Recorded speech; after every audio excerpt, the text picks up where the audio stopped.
Hello students, how are you all? I hope you all are fine at home. I Veena Rani from Wisdom School. Welcome all of you in Hindi class. बच्चों, आप जानते हो ना कि आपकी PT अब over हो गई है ना? अब पीटी आपकी खत्म हो चुकी है। अब हम आगे का सिलेबस जो है वो कंटिन्यू करेंगे। अभी तक हमारा पाठ 8 और पाठ 9 और पाठ 10 ये हमारे हो चुके हैं। ठीक है, आज हम करेंगे पाठ 11 मेहनत का फल। क्या नाम है पाठ का? उसको हम रीड करेंगे, मेहनत का फल। बच्चों, मेहनत जानते हो ना किसको कहते हैं? मेहनत, परिश्रम को।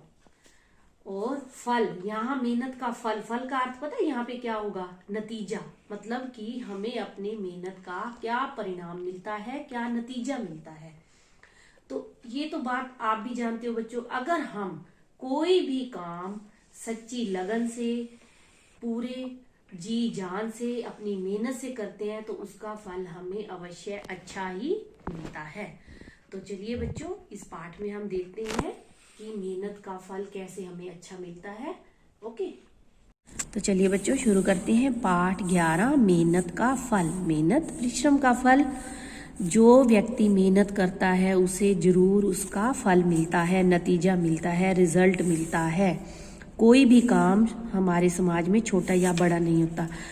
अगर सफाई कर्मचारी ये सोचे कि हमारा काम छोटा है तो सफाई के बिना क्या होगा हमारे देश का?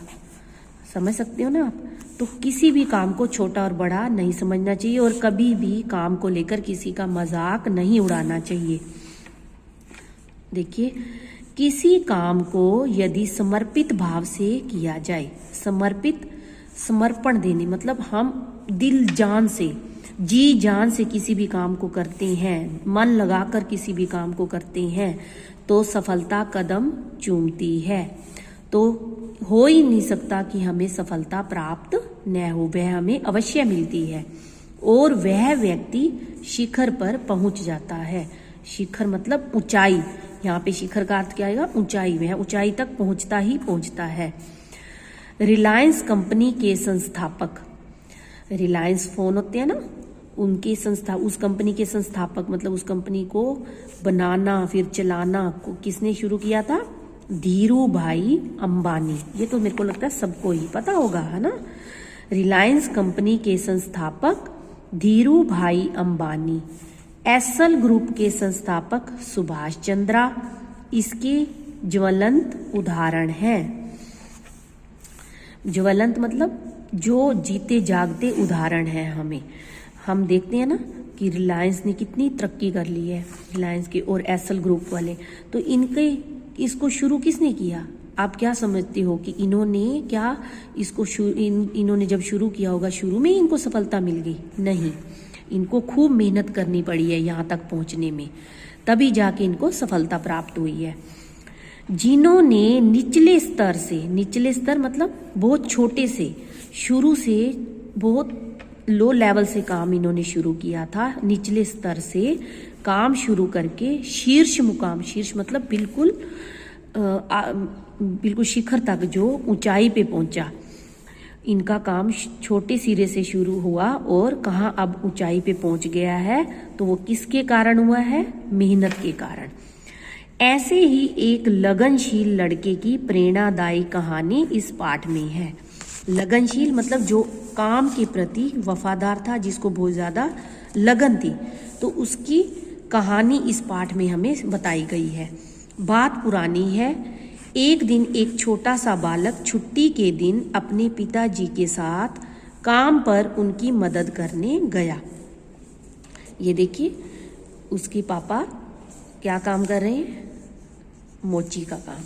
मोची है ना उसके पापा, देखिए। तो वो अपने पापा के साथ वहाँ गया, अपने पापा की हेल्प करने के लिए, सहायता करने के लिए। छुट्टी थी तो वो अपने पापा की सहायता करने के लिए चला गया। उसने एक जूते का तला चिपकाया और पिताजी से पूछने लगा, तला जो बिल्कुल नीचे वाला हिस्सा होता है ना जूते का, वो उसको चिपकाया, उसको क्या बोलते हैं? तला।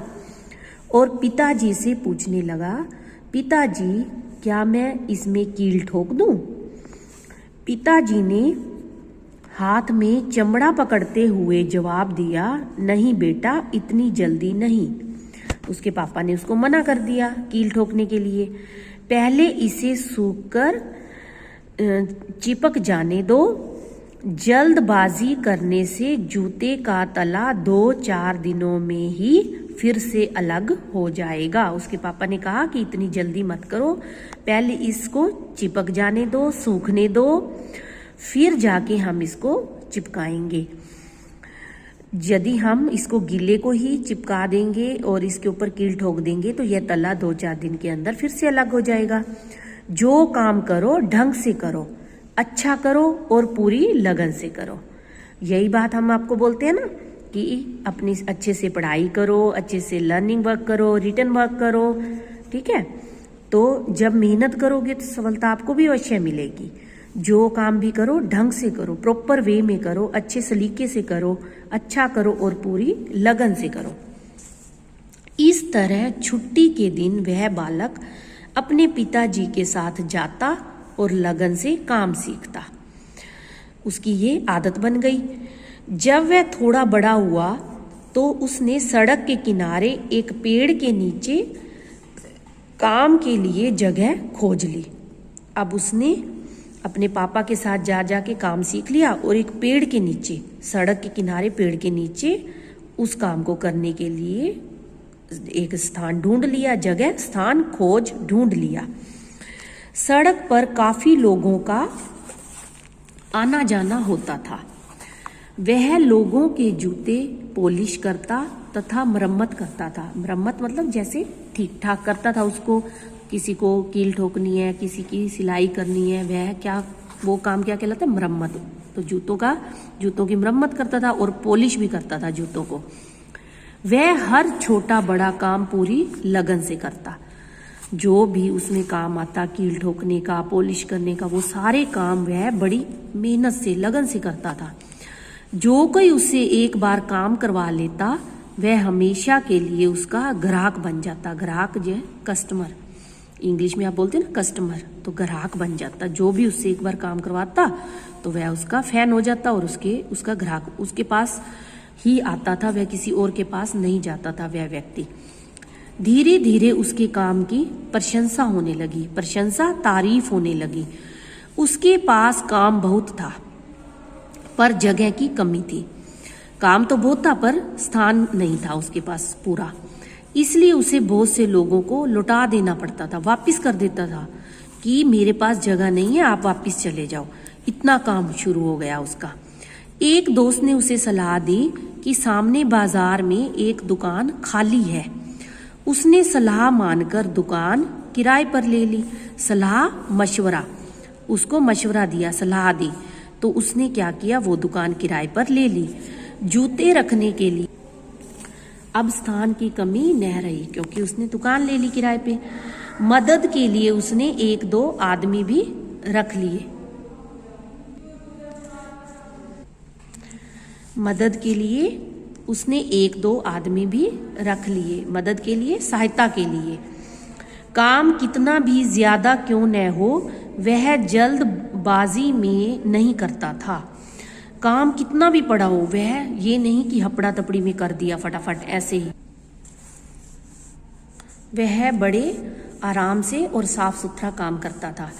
पिताजी की सीख को उसने जीवन का मूल मंत्र बना लिया। मतलब मंत्र क्या होता है, एक जादू, जैसे हम कोई भी गांठ बांध लेते हैं बात को, तो वो उसने अपना एक मंत्र बना लिया कि मैंने अब ऐसे ही करना है। वो चीज कहाँ से सीखा, वो अपने पिताजी से।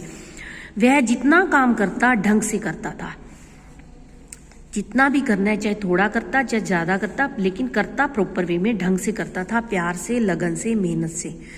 एक दिन उसकी माँ ने सलाह दी, बेटा तुम नए जूते क्यों नहीं बनाते? पुराने जूतों को ठीक करते हो तो तुम नए जूते बनाना शुरू कर दो। तुम्हारे बनाए जूते मजबूत होंगे। मजबूत मतलब बिल्कुल सख्त, जो मजबूत होते हैं, बिल्कुल ताकतवर। जो यहाँ पे अब मजबूत का हम मीनिंग लेंगे कि जो कभी भी न टूटे, ठीक है। तो तुम्हारे बनाए जूते जो है मजबूत होंगे, तुम्हारा काम अच्छा है, तुम जब पुराने जूतों को इतना अच्छा बना देते हो तो नए जूते भी तुम अच्छे से बना लोगे, तुम इतना अच्छा काम करते हो। तो उसकी माँ ने उसको सलाह दी, उसको पूछा कि तुम जूते क्यों नहीं बनाते नए? तो लोग तुम्हारे बनाए जूते खुशी खुशी खरीद लेंगे। जब तुम्हारा काम इतना है, तुम्हारे ग्राहक इतने हैं, तो वो तुम्हारे बनाए हुए जूते भी खुशी खुशी खरीद लेंगे। लड़के के मन में माँ की यह बात बैठ गई, उसको ये बात अच्छी लगी। अपनी थोड़ी सी जमा पूंजी से उसने कहीं वहीं दुकान पर छोटा सा कारखाना लगा लिया। अब कारखाना क्या होता है? जिसमें हम नई नई चीज़ें बनाते हैं। तो उसने जूते बनाने का कारखाना लगा लिया छोटा सा। जो उसके पास पैसे जमा हुए थे ना, उसने जो काम किया था, पूंजी क्या होता है? जमा पूंजी मतलब जो धन उसने पूंजी धन जमा किया था, जो उसने मेहनत की थी, काम किया था, उससे जितने पैसे उसके पास थे उसी दुकान पर उसने वहीं वो छोटा सा कारखाना लगा लिया जूते बनाने का। उसकी लगन, ईमानदारी और मेहनत के कारण उसके जूतों की प्रसिद्धि बढ़ती गई। प्रसिद्धि फेमस जैसे हो गया, मतलब वो प्रसिद्धि का अर्थ यहाँ क्या है? फेमस मतलब मशहूर हो गया वो। उसकी लोग मशहूर तो वो पहले से ही हो गया था, लेकिन जब वो नए जूते बनाने लगा वो भी मशहूर होने लगे। जैसे जैसे लड़का बड़ा होता गया वैसे वैसे उसके कारखानों की संख्या भी बढ़ती गई। पहले उसने छोटा सा कारखाना लगाया, बाद में उसका काम इतना बढ़ गया, उसके इतने उसने कारखाने का काम जो किया, उसमें जूते बनाने का काम जो कारखाने में किया, तो वो उसके जूते इतने बिकने लग गए कि उसके कारखानों की संख्या बढ़ गई। एक था, एक से ज़्यादा हो गई उसके कारखानों की संख्या। लोग उसके जूतों को उसी के नाम से जानने लगे। आप जानते हैं उस लड़के का क्या नाम था? उसका नाम था बाटा। बाटा कंपनी के होते हैं ना जूते, तो उस लड़के का क्या नाम था? बाटा। उसी का ही ये कारखाने थे। बाटा नाम से थॉमस जे बाटा का जन्म, पूरा नाम क्या था? थॉमस जे बाटा का जन्म कब हुआ? 17 सितंबर 1914 को प्राग, चेक गणराज्य में हुआ। प्राग में हुआ उसका जन्म 17 सितंबर 1914 को। 1925 से 1940 के बीच बाटा ने एशिया, दक्षिणी अमेरिका और अफ्रीका यानी फॉरेन कंट्री में भी और अपने इंडिया में भी उसने ये काम शुरू किया। बाटा के उत्पादों को बाजार में उतारा, मतलब बाजार में बाटा के उत्पाद आने लगे। उत्पाद प्रोडक्शन, जो उसके बनाए हुए जूते थे वो आने लगे। बाटा की मृत्यु 1 सितंबर 2008 को 94 वर्ष की उम्र में हुई। उसकी मृत्यु कब हुई? जन्म तो 17 सितंबर 1914 को, और जब उसकी मौत हुई, जो मृत्यु हुई, वो 1 सितंबर 2008 को। तब उसकी उम्र क्या थी? उनकी 94 वर्ष। आज बाटा के बनाए जूते घर घर में पहने जाते हैं। अपनी मेहनत और लगन के बल पर ही वे इस मुकाम तक पहुंच पाए, इस स्थान तक वे पहुंच पाए। तो इस पाठ से हमने क्या सीखा? अपना काम मेहनत और लगन से करना, जल्दबाजी न करना, ध्यानपूर्वक काम करना, मतलब ध्यान से काम करना और हबड़ा तबड़ी में न करना, बिल्कुल शांत तरीके से अपना काम करना। ठीक है, तो बच्चों आपने भी ये रीड करना है। Okay, bye.